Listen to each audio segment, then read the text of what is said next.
सिंहस्थ कुंभमेळ्याच्या पार्श्वभूमीवर बीओटी तत्वावर विकसित करण्यात येणाऱ्या आडगाव ट्रक टर्मिनल्सच्या पुनर्विकासाला नाशिक डिस्ट्रिक्ट ट्रान्सपोर्ट असोसिएशनने तत्वतः पाठिंबा दर्शविताना विकासाला आमचा विरोध नाही, मात्र विकासाच्या नावाखाली अनेक वर्षापासून व्यवसाय करणाऱ्या गाळेधारकांवर अन्याय होणार नाही अशी ठाम भूमिका मांडली आहे।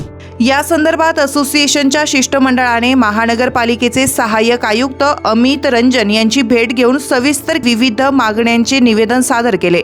ट्रक टर्मिनल्समधील अनेक गाळेधारकांनी महानगरपालिकेशी झालेल्या 30 वर्षाच्या करारानुसार तेथे व्यवसाय उभारला आहे। त्यांच्या कुटुंबाचा उदरनिर्वाह या व्यवसायावर अवलंबून असल्याने पुनर्वसनाची प्रक्रिया पूर्ण होण्यापूर्वी कोणत्याही प्रकारची सक्तीची कारवाई किंवा गाळे रिकामी करण्याची कार्यवाही होऊ नये अशी ठाम भूमिका करण्यात आली आहे।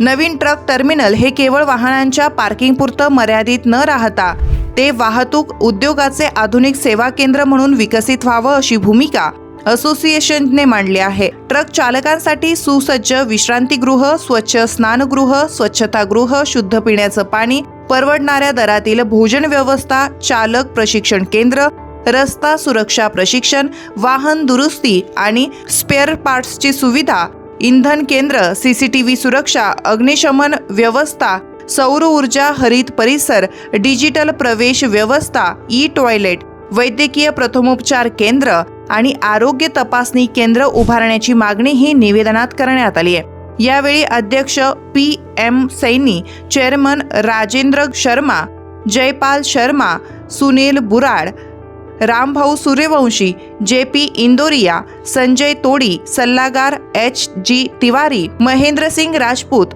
रमेश शर्मा, सुभाष जांगडा, शंकर धनावडे, शुभम दुबे यांच्यासह असोसिएशनचे पदाधिकारी उपस्थित होते।